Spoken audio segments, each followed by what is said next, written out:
So, Kanak Bhai was telling, the intent of using these games is that one of the ways how do we get to know clients and how do we engage with clients on a conscious basis.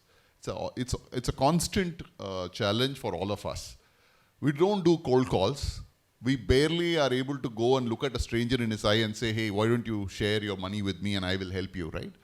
But these are great ways when you go to corporate and tell them, hey, I've got this nice volatility game or an asset allocation game that I can run for your employees for 2 hours.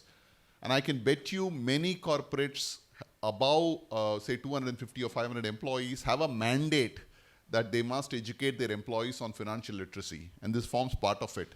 So the corporate will happily allow you to go and share this. And like what we did in the morning for an hour, we can do a 2-hour session. And at the end of 2-hour session, 20, 30 people in that corporate know you very well. Right? That becomes a base from which you are going to get your future clients from. So if this is what I do a lot of workshops at corporates. I use many of these learnings with corporates to generate a certain amount of contacts or pool from which my future clients will come. So that's the intent I have benefited. And it's very difficult for any of us to try and attempt to duplicate this effort, believe me.